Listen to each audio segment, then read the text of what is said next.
Evolución histórica de la educación. Hecho por Rosa Camila Encalada Valentín.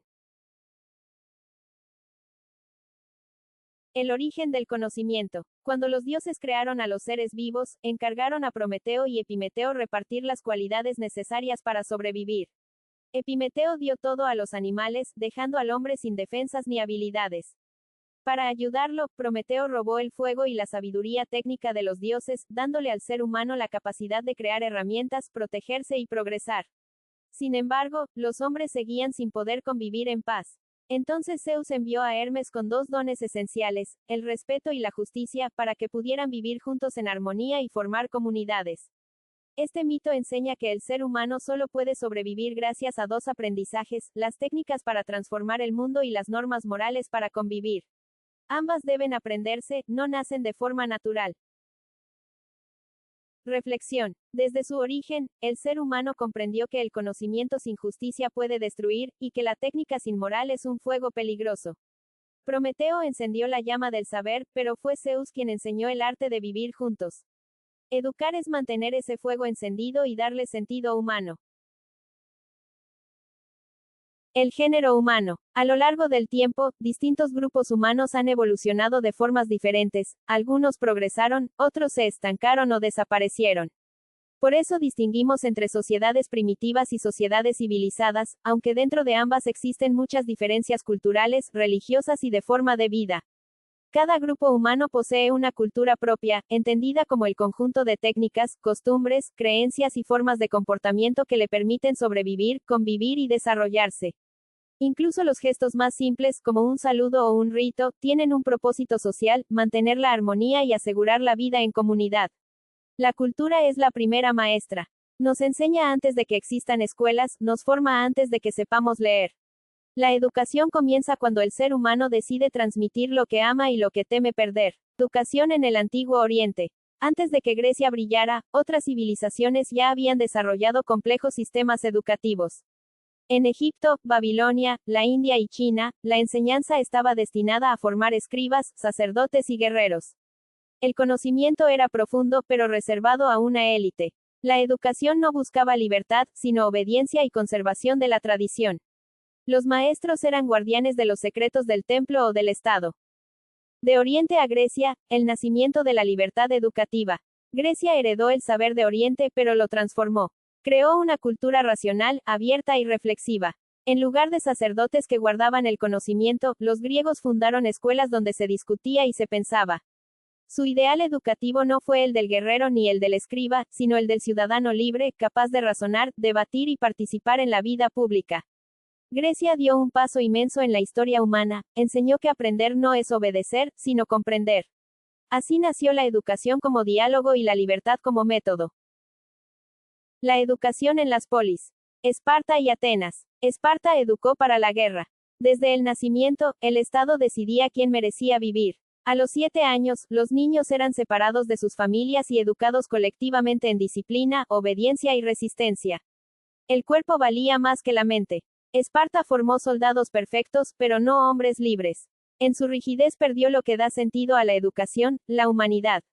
Atenas fue la cuna del pensamiento y la democracia.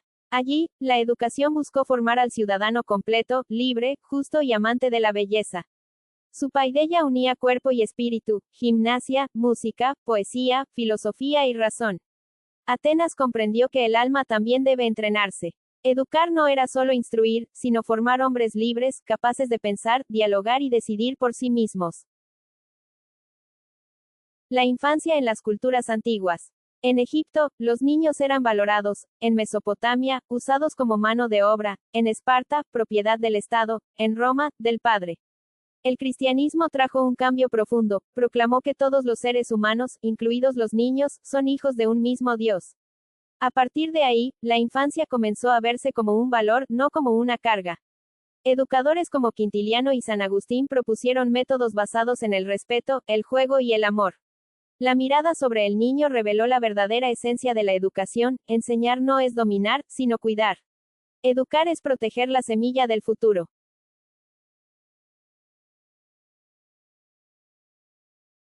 El surgimiento de la filosofía, la ciencia y la pedagogía. En las colonias griegas, pensadores como Tales, Anaximandro o Heráclito comenzaron a explicar el mundo sin recurrir al mito. Buscaban causas naturales, leyes, principios. Así nació la filosofía, y con ella, la ciencia. Más tarde, la reflexión sobre cómo enseñar dio origen a la pedagogía, una ciencia del espíritu humano, del aprendizaje y de la libertad. La filosofía enseñó a pensar, la ciencia, a comprobar, la pedagogía, a enseñar con sentido. En su unión, el ser humano encontró el camino para transformar el mundo sin perder su alma.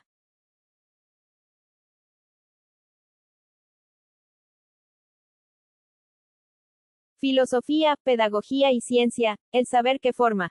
Las sociedades civilizadas enfrentaron dos grandes tareas, conservar su cultura y renovarla. La filosofía reflexionó sobre el saber, la ciencia lo aplicó, y la pedagogía lo transmitió.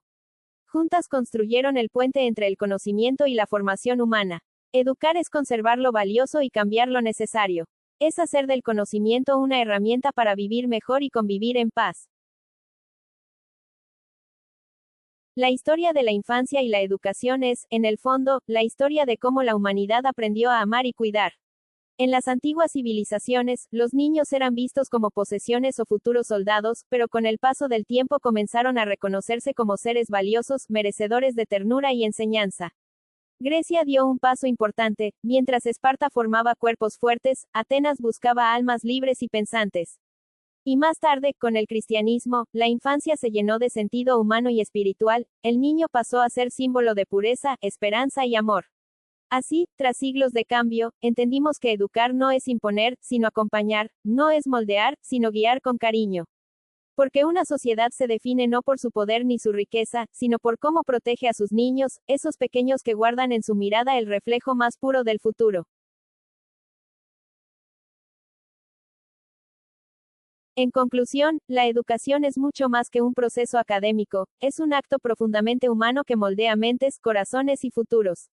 Enseñar no solo implica transmitir conocimientos, sino también inspirar, acompañar y despertar en los estudiantes el deseo de aprender por convicción y no por obligación. El docente se convierte en una guía que ilumina el camino, promueve la reflexión y brinda herramientas para que cada alumno construya su propio aprendizaje con sentido y propósito.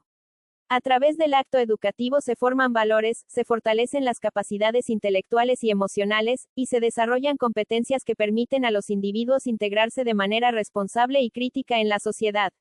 La enseñanza cobra vida cuando se combina con la empatía, el respeto y la pasión por transformar vidas, cuando el maestro entiende que cada estudiante es un universo distinto y que cada logro, por pequeño que parezca, representa un paso hacia la superación personal. Educar es, por tanto, un compromiso con la humanidad. Significa creer en el poder del conocimiento como motor de cambio y en la posibilidad de construir un mundo más justo, consciente y solidario a través de la formación. La educación no termina en el aula, se extiende en cada acción, en cada pensamiento y en cada vida tocada por el ejemplo del maestro. Porque quien educa con amor deja huellas que ninguna distancia ni el tiempo pueden borrar.